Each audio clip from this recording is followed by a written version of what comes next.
네, 오늘장 또 국내 증시에도 영향을 미칠 만한 뉴욕 증시의 간밤에 마감한 또 뉴욕 증시에 관련해서 증시 전문가분 모시고 이야기 나눠보도록 하겠습니다. 이민우 전문가 자리해 주셨네요. 안녕하세요. 안녕하십니까? 네, 뉴욕 증시 3대 지수 또 역사상 또 다시 또 고점을 경신했습니다.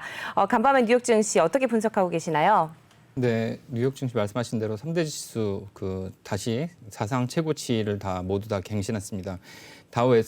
다우, 나스닥, S&P 모두 다 3대 지수 모두 다 사상 최고치를 갱신했는데 지금 2분기 실적 기대감 앞두고 사상 최고치를 기록했다 이렇게 얘기가 나오고 있습니다.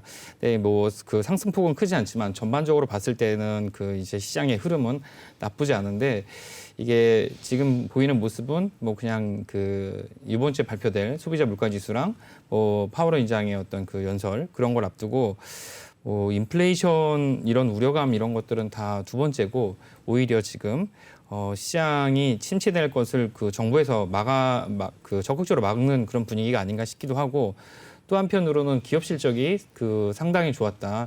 그럼 팩스텍 이제 기업들 실제 실적을 조사하는 팩스셋 자료에 의하면 2분기 기업 실적은 이제 S&P 500 기준으로 1분기 대비 2분기 실적이 60% 이상 다 실적이 개선됐다 이런 예상 보고서가 나오고 있어요. 그러니까 이제 전반적으로 봤을 때 실적은 굉장히 호전됐다. 물론 1분기는 이제 코로나 바이러스로 인해서 락다운된 부분이 있었는데 그런 부분이 좀 반영이 됐다 이렇게 볼 수가 있겠습니다. 그리고 주가 흐름을 봤을 때 나스닥은 좀 장중에 등락이 있었지만 다우랑 S&P는 견조하게 장 초반부터 상승을 했다 이렇게 볼 수가 있겠습니다. 예, 그리고 맵을 한번 확인해서 보면 지금 종목별 보시면 이제 확인해 보실 수가 있겠는데 이게 지금 전반적으로 울긋불긋한 색을 좀 보이고 있고 중간에 이제 가장 큰 대형주 마이크로소프트랑 애플은 하락한 모습을 보이지만 이 하락한 폭이 0.2%나 0.4%로 굉장히 낮은 모습을 좀 보이고 있습니다. 그래서 그렇게 큰 의미를 가지고 있지는 못하고요. 오히려 실적 발표를 앞두고 있는 은행주가 지금 1.4에서 1.5% 가까운 실적 이제 상승률을 좀 보이고 있고 그리고 그동안 약간 눌려 있었던 그런 엔비디아 같은 반도체 업체들의 상승이 좀 눈에 좀 띄고요. 그리고 좀 테슬라가 최근에 하락하는 모습을 보였었는데 어제 하루 동안 높은 급반등을 하는 4.38%의 급반등하는 모습을 보였습니다.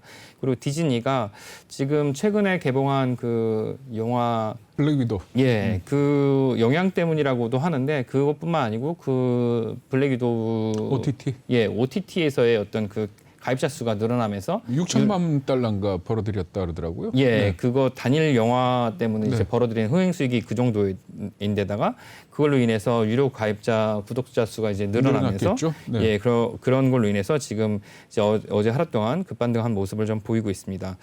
전반적으로 봤을 때는 이렇게 강한 모습을 좀 보이고 있고 지금 섹터로 봤을 때는 말씀드렸던 대로 은행주가 이제 가장 높은 상승을 하고 있는 걸로 보이고요. 에너지가 많이 올라왔었는데 에너지가 어저께 하락했지만 이제 0.36% 정도 하락을 했어요. 근데 이제 0.36%는 그렇게 큰 폭은 아니니까 그렇게 의미 있는 숫자는 아닌 것 같고요.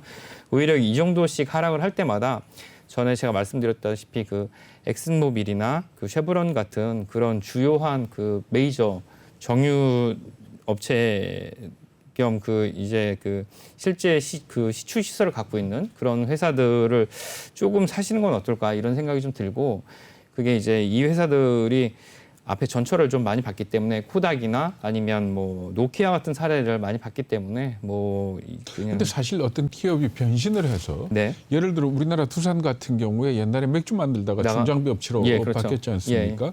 그러니까 맥주 업체를 만들고 맥주 때문에 페놀 때문에 문제가 생겼을 때 네. 저 회사가 장차 다른 방향으로 갈 거다 네네. 해서 투자하는 거는 좀 위험하잖아요. 그러니까 예를 들어 엑슨모빌이나 쉐브론 같은 게 단순히 석유업체로 남지 않고 네. 코닥과는 다르게 네. 어떤 다른 회사로 네. 성공적으로 변신할 거다. 네. 그렇게 보는 이유가 돈이 충분하고 그렇죠. 돈이 충분하고 에너지 기업의 다른 같은 에너지 섹터에서 이제 아이템을 변신할 가능성이 좀 있다. 이렇게 판단이 되는 거죠. 물론 석유 기업이라는 것이 굉장히 보수적인 그런 아이템을 그렇죠. 가지고 네. 있는 회사이기 때문에 변신의 폭은 굉장히 어렵지만 실제로 굉장히 많은 기업들이 변신하지 못해서 사망하는 거를 많이 그런데 봤기 저는 때문에. 어제도 말씀드렸지만 차라리 엑슨모빌이나 쉐보론 쪽에 투자를 한다 그러면은 네. 단기적인 유가 상승을 기대해 볼 수도 있다라고 생각을 하거든요. 그렇죠. 네. 그러니까 중단기적으로 네네. 장기적으로야 언젠가는 석유 시대가 끝나겠지만 예. 뭐 돌이 없다고 스키 시대가 끝난 게 아니듯이 그렇죠. 뭐 돌이 예. 없다고 마찬가지로 언젠간 끝나겠지만은 이 끝나는 과정에서 네. 유가가 한번 굉장히 크게 요동칠 가능성도 있지 않을까 아, 그렇죠. 예. 그런 생각을 하거든요. 예. 그게 뭐 지금 뭐 나오는 얘기로는 그런 얘기도 있죠. 뭐 지금 주가가 이제 계속 오르고 있는데 이게 지금 뭐 끝물이라는 증거 중에 하나가 이렇게 사상 최고치를 가파르게 갱신하는 이런 모습을 계속 보이는 것이 네. 그 조짐 중에 하나고 네. 또 밈주식처럼 근본 없는 족보에 없는 종목들이 그런 종목들이 계속 오르는 것도 하나의 그런 징조라고 볼 수가 있다. 네. 예, 그런 것들도 지금 뭐 하락의 징조라고 볼 수 있는데 하락은 언제냐고 이런 얘기를 하는 뭐 레리 소머스 같은 분들한테 물어보면 하락은 언제입니까 도대체 징조들이 여러 개 나타나는데 하락은 언제인지는 모르고 하락은 할 거다. 예, 하락은 할 것이다. 그 얘기는 뭐 누군들 못합니까? 이게 여기서 다 하지. 아니 그러니까 제가 이 원유가를 두고 그 얘기를 하는 이유는 뭔가 네. 하면은 어쨌든 간에 지금 제일 문제가 우리가 과거에 유가가 막 $100 올라갈 적에 셰일가스 뭐 시추공이 늘어난다 뭐 이랬지 않습니까? 네, 그렇죠. 근데 이번에는 거의 $50 수준에서 $70를 치고 올라와도 셰일가스 시추공에 대한 얘기가 없어요. 그렇죠. 네, 예. 물론 바이든 행정부의 어떤 친환경 정책 이런 것도 있겠지만은 네. 제가 보기에는 지금 어쨌든 세상이 ESG니 뭐니 해가지고 화석 연료로 예, 그렇죠. 가고 있기 때문에 예. 결국은 아무리 큰 쉐브론이나 엑슨모빌도 유정을 뚫으려면 돈을 빌리지 않습니까? 일단 금융기관 같은 데서 조달을 하잖아요. 예, 투자를 그렇죠. 받지 않습니까? 네네. 근데 지금 투자를 하는 사람들 입장에서 야 지금 유정을 뚫어?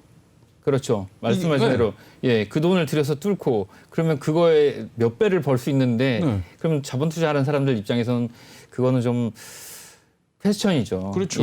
그러니까 이제 자본 조달하기가 어려우니까 일단 거기서 돈을 벌고 있는 기업만이 재투자를 하는 거죠. 그러니까 이제 말하자면 참여자는 상당히 제한적이다 그 말씀을 하시는 거기 때문에 그러니까 아니 수요가 늘어나도 당분간은 공급이 늘어날 가능성이 상당히 없지 않느냐. 예, 맞습니다. 물론 아랍에미레이트 연합이 저러는 게 있고 네. 이란이 석유 시장에 참가할 가능성이 있고 하는 그런 또 반대 요인도 있긴 하지만은 예. 지금 이제 큰 흐름을 놓고 볼 때, 네. 큰 그렇죠. 숲을 볼 때는 네네. 이제는 석유에 돈을 투자를 해서 네네. 시추공을 뚫는다. 네. 아마 자금이 안 모일 것 같거든요. 예, 그렇게 그렇죠. 된다면은 단기적으로 수요가 늘어났을 때 공급이 못 맞춰주고 그렇다면은 유가가 올라가지 않겠느냐. 그게 예를 들어 $75를 넘고 $80를 넘어서 $100 갖다 손 치더라도 네. 얼마나 지속될지 길지는 않겠죠. 네. 뭐 그렇다 손 치더라도 결국은 이 단기적으로 중단기적으로 볼 때는 유가 상승 쪽에 좀 점을 치는 것도 네. 괜찮지 않을까 생각을 합니다. 네, 예, 그 단기적으로 그런 방향 말씀하신 거를 뭐 이제 그냥 부연해서 짧게 하나 말씀드리면 이제 예전에 유가가 120불 뭐 이제 골드만삭스에서는 140불 간다 그러고 그랬죠. 자기는 소득을 네. 딱 쳤죠. 근데 이제 그때 이제 주문 받아서 이제 이제 납품한 배가 있었는데 송가라는 석유 시추선 겸 정제 시설을 가진 송가라는 배가 있었습니다. 네, 네. 2조 원이 넘었던 네. 배인데 그걸 발주했던 그 북유럽의 선사도 졸도했고 예. 대우조선도 기절했고 네. 주가가 이렇게 반토막 나면서 삼성도 결국 그것 때문에 FPSO 때문에 결국 예, 저렇게 된 거 맞습니다. 아니에요? 예. 그런 적이 있었죠. 네, 일단 뭐 그렇고요. 일단 그 에너지 기업은 이렇게 조금씩 빠질 때마다 그 매입을 하시는 게 뭐 저는 괜찮다. 뭐 지금 단기적으로는 뭐 나쁘지 않다 이렇게 생각이 좀 듭니다. 그리고 이번 주에 그 이슈가 좀 있어서 좀 보니까 이번 주에 짐 크레이머가 주간 단위로 네. 저기를 하더라고요. 그 주간 단위로 게임 플랜이라는 거를 뭐 이제 네. 그 매드머니에서 네. 하는데 주간 단위 이제 이번 주 캡처를 가져왔어요. 네. 지금 이제 누구나 구글에 가시면 네. 짐 크레이머 게임 플랜을 죄송합니다. 네. 주간 단위로 보실 수 있는데 유튜브에도 올라와 있습니다. 유튜브에도 저 내용이 한 10분짜리가 올라와 있는데 이번 주에 뭐 이런 일이 있다. 이제 뭐 실적 발표도 있고 이제 오늘 이제 목요일 화요일 같은 경우는 이제 펩시랑 JP 모건, 골드만삭스가 실적 발표가 있다는 거죠. 그리고 또 오늘 CPI 발표가 있고, 그리고 중요한 건 내일이랑 모레 그 파월이 어떤 증언이 있는데 파월 그 증언이 있는데 이게 이제 파월의 증언이 여기서 요번이 그 내년 초가 임기가 마지막인데 내년 임기를 연장할 것인가 말 것인가가 여기서 좀 결정이 될 수 있을 것 같은 그런 얘기가 좀 있다고 그래요. 결국 대통령한테 달린 거 아닙니까? 예, 그렇죠. 지금까지는 이제 대통령 쪽에 가까웠는데 뭐 최근에 얘기로는 또 반반이다 뭐 이런 얘기가 있습니다. 근데 지금 봐서는 이 파월은 보여지는 그 태도가 물에 물탄 듯 네, 그런 모습을 계속 보여왔고 이번에 잘 넘어가지 않을까 싶고 지금 얘기는 이제 지금 그 정부는 돈을 많이 풀고 이 빈부격차를 좀 해결하는데 도움을 좀 달라 그러니까 중앙은행의 역할에 대해서도 아마 그렇게 얘기를 할 것 같고요. 그리고 이번 주에 이제 수요일 날 보니까 웰스파고 시티 이제 은행주들이 많이 발표를 합니다. 뱅크 오브 아메리카, 델타, 블랙락 그리고 TSMC랑 알코아, 유나이티드 헬스그룹 이렇게 발표가 있고요. 이제 금요일 날 같은 경우는 이제 다음 주에 아마 보시겠지만 이 펄스트 호라이즌이랑 캔사스시티 사우슨 라인 이것도 이제 저기죠. 항공사. 펄스트 호라이즌도 항공사입니까? 예, 저 그렇게 알고 있는데 아니요. 이 캔사스 시티. 그 사우슨 라인스 이것도 발표가 있는데 중요한 건 앞에 이제 오늘부터 이 메이저 은행들의 발표가 있어갖고 이게 시장 분위기를 좀 띄우지 않을까 싶고요.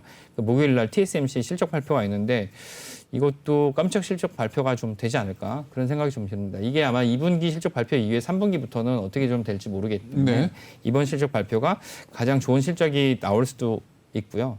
예, 그걸 좀 한번 주시했으면 좋겠는데 가장 큰 건 CPI랑 파월 의장의 연준 의장의 증언이 될 수 있을 파월 거라고. 연준 의장 발언은 큰 기조 변화는 없다고 봐도 틀리진 않을 것 같고. 근데 이제 시장 친화적 발언을 하게 되면 결과적으로는 시장이 상당히 더 강세 요인으로 작용을 할 것이다. 왜냐하면 지금 이게 시장을 봤을 때 S&P도 오르고 S&P 500도 오르고 다우도 오르고 나스닥도 오르고 있는데 여기서 재미있는 현상은 이제 S&P 500 중에 그룹 중에서도 S&P 500에서도 S&P 100 나스닥 중에서도 나스닥 100만 크게 오르고 있거든요. 실제 주가가. 그러니까 이제 높은 가격을 가진 잘 나가는 놈만 지금 잘 나가고 있고 안 되는 애들은 양극화가 주식시장에서도 나타나고 있다 이 말씀이죠. 러셀 3000, 3000에서 2000, 1000 그다음에 이제 여기서 위에서도 지금 이제 등수가 갈리는 거 있으니까요.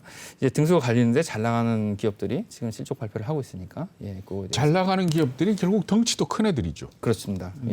잘 나가는 기업들이 덩치도 크고 독점 이슈도 있는데 독점 이슈는 잘 피해가고 있으니까 제가 말씀드린 대로 계속 이제 시간 좀 조정이 있을 때마다 주워 담으시면 좋겠다는 말씀 좀 드리겠습니다. 네. 어제 말씀하시기로 했던 우리 개별 서학개미들 개별 어떻게 서학개미 대처하는지 한번 좀 설명을 좀. 개별 서학개미 제가 하나 말씀드리려고 하는 것 중에 주말에 제가 이 사례를 좀 구체적으로 좀 써도 되겠냐 다시 연락을 해서 물어봤어요. 근데 이름 얘기 안 하면 괜찮죠. 이름 얘기 안 하면 되지 않냐, 그러니까 이름도 안 되고 회사도 안 된다는 거예요. 그래서 회사도 안 된다 그래서 이제 제가 그냥 사례만 하나. 대기업입니까, 중소기업입니까? 대기업입니다. 네, 알겠습니다. 몹시 대기업입니다. 삼성일 것 같네요. 몹시 대기업인데 이제 이 실제 사례 당사자가 저기가 있었어요. 스탠포드로 이제 98년에 유학을 갔었어요. 스탠포드로 유학을 갔었는데. 그러니까 지금 서학개미 말씀하시는 거죠? 서학개미 누군가를 예를 들려고 서학개미 누군가를 예를 들려고 이제 스탠포드로 유학을 갔는데 거기 가서 이제 이 유학 간 이 사례 당사자는 거기 가갖고 이제 항공우주 에어로스페이스를 전공을 했었어요. 근데 이제 가니까 캠퍼스에 요런 사람들이 요거는 이제 인원이 많은데 저 안에 한 사람입니까? 아닙니다.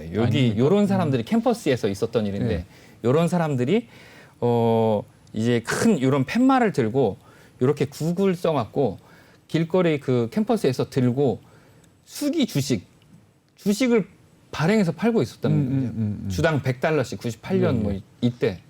예, 그래서 이제 자기 회사 기업을 설립을 했으니까 여기 돈을 투자하라. 캠퍼스에서 돈을 모집을 하고 있었던 거죠. 네. 예,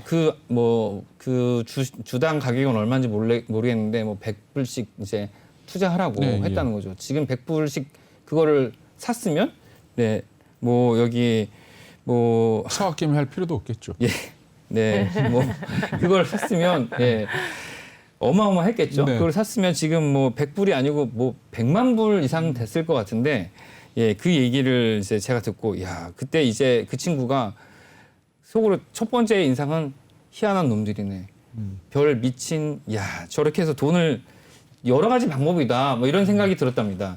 근데 이제 시간이 자기 와서 한국에 와서 지내고 모 전자연구소에서 일하는 동안, 네. 예, 일하는 동안 구글 이렇게 얘기를 들은 거죠. 네. 예, 그런 일이 있었습니다. 그래갖고 저를 보고 야 진짜 미래는 정말 모르는 거다. 그래서 내가 그때 쟤네들이랑 악수하고 사진 찍고 손으로 써서 발행한 주식을 몇 장 가져왔으면 지금 내가 이 야근을 왜 할까 뭐 이런 생각을 했답니다. 근데 이제 이것과 관련돼서 제가 말씀드리고 싶은 건 제가 이 계좌를 못 띄워갖고 이제 계좌를 띄울 수 없는 게 네. 여기도 대기업인데 맞벌이 부부예요. 네. 이제 한 달에 500 정도의 투자 여력이 있어요. 근데 이제 그래 모았고 굉장히 많은 돈을 모았죠. 이제 맞벌이 하면서 네. 1억이 넘는 돈을 모았고 그걸 투자를 해서 수익이 그걸 전부 다 미국 시장에 투자를 했습니까? 아닙니다. 예, 아닙니다. 이제 투자를 했는데 미국 주식에 투자를 한 것은 종목은 아마존 같은 종목이 아니고 AMC에 투자를 했습니다. 이제 티커명이 비슷한데 네네. A로 시작하지 않습니까? 네. 그 AMC에 투자하고 그리고 또 AMC, 도지코인, 네. 비트코인 이렇게 아하. 리플 이렇게 투자를 했고요. 그리고 국내에서는 바이오하고 그리고 바이오 종목하고 뭐 그 분산 투자한다고 해서 그 하이닉스랑 삼성전자 뭐 대한항공 뭐 그 대한항공하고 제주항공인가 뭐 하여튼 이런 전체 투자 규모가 얼마나 됩니까? 그 전체 투자금은 1억 한 5천 정도 되는데 실제로 수익은 그 한 50%가 넘게 나왔고 네. 거의 지금 2억 몇 천만 원이 됐습니다. 근데 이제 그러니까 언제부터 따져서 50%가 넘는 거예요? 그 작년 말부터 작년 말부터요? 예. 그러니까 그 전까지도 더 수익이 많이 났고요. 작년 말부터. 이제 최근에 들어서 작년 같은 수익이 안 되니까 저한테 물어봤는데 그 질문의 내용은 그렇습니다. 나는 이렇게 그 자산 배분을 하고 분산 투자를 하는데 왜 이렇게 수익이 요즘 주식시장에서 불안하냐 이걸 물어봤어요. 그리고 제가 그걸 계좌를 다시 열어보고 저희 회사에는 잔고가 1억이 안 되는데 왜 다른 회사에 더 많더라고요. 그래서 일단 뭐 기분이 좀 상했지만 그래도 뭐 문의를 했으니까 딱 보고 나서 그랬습니다. 이게 자산 배분을 했는데 왜 마음이 불편하냐. 제가 보고 그게 자산 배분입니까? 제가 그랬죠. 그걸 자산 배분이라고 생각하냐고. AMC, 도지코인, 리플, 예? 뭐 무슨 그리고 국내 주식 삼성전자, 하이닉스 그리고 게임주에 몰려 있고 이거는 자산 배분이 아닌 거죠. 예, 그러니까 이제 자산 전부 배분 다 리스크가 큰 쪽으로만. 예, 네. 같은 뭐 이제 그 삼성전자, 하이닉스 사고 나는 이제 자산 배분했어, 분산 투자했어. 뭐 카카오 게임즈 사고 뭐 무슨 다른 게임즈 사고 그리고 나서 나는 자산 배분했다, 분산 투자했다 이렇게 얘기할 수 없는 거랑 똑같은 거죠. 예, 넷마블 사고 카카오 게임즈 사고 그런 거 아닌 것처럼. 근데 이제 문제는 그런 거는 그 자산 배분이라고 할 수가 없는데 진짜 자산 배분이 되려면 그 여러 가지 요인이 있습니다. 시간 배분을 하거나 종류를 배분하거나 아니면 섹터나 지역을 배분해야 되는데 전혀 그렇게 돼 있지 않은 거죠. 근데 이런 경우는 이제 나이가 이제 30대 후반이기 때문에 그렇게 나이가 많지가 않은데 제가 그냥 하나만 이제 보여드리면 아마존의 지금 주가가 3,700불인데 네. 예전에 이게 지면으로 돼 있는 표인데요. 네. 이게 맨 위에 보시면 아마존이 맨 위에 보시면 2000년도에 75불이었다가 네. 닷컴 버블이 빠지고 나서 5불이 됐습니다. 5불이. 네. 예, 98%가 빠진 흑역사가 있습니다. 네. 네. 예. 그런데 여기서 다시 올라와서 3,700불이 된 거죠. 그러니까 이런 식으로 본다 그러면 그 자산 배분을 한다 그러면 그 종류를 배분하거나 지역이나 섹터를 배분하거나 아니면 시간 배분을 해야 되는데 네. 지금 같은 경우는 모두 다 단타나 한 달짜리를 목표로 하기 때문에 그게 목표가 안 된 거죠. AMC나 뭐 그런 걸 해서는 안 되는 그러면 거니까. 지금 뭐 시간이 거의 다 돼가는데 네. 지금 현 상황에서 분산 투자를 한다면 네네. 그것도 미국 시장만 놓고 네네. 분산 투자를 한다면은 어떻게 나눠야 됩니까? 이를테면 성장주, 네. 경기 민감주 뭐 이렇게 돼 있을 때 네네. 그리고 뭐 에너지주라든지 뭐 이렇게 네. 돼 있을 때 어떻게 배분하는 게 제일 좋을 것 그게 같아요? 뭐 시간 그 나이도 자산도 직업도 뭐 좀 다를 수가 있습니다. 그냥 일반적으로 근데 제일 수익률 높게 좀 그냥 뭐 6개월 뒤에 가장 돈 많이 없다 버는 인생 없다 뭐 예 그냥 인생 없다 뭐 그냥 6개월 뒤에 라면만 먹거나 크루즈를 타거나 예 둘 중에 하나만 한다 그러면 그냥 밈이죠. 밈으로 근데 가지고. 하지만 그 자산 관리를 하는 제 측면에서 봤을 때는 이제 그래도 성장주랑 은행의 반반씩 배분을 하고 25를 넣고 그리고 에너지를 한 20 정도 편입을 하겠습니다. 그리고 소비주를 한 15 정도 넣고 나머지는 현금으로 지금 가지고 있으면서 그러면서 분기 실적 발표에 따라서 스위칭을 하는 게 자산 배분 리밸런싱을 하는 게 좋을 것으로 생각이 듭니다. 네, 깔끔한 정리 감사합니다. 여기까지 듣도록 하고요. 오늘 함께해 주신 분 이민우 전문가였습니다. 말씀 잘 들었습니다.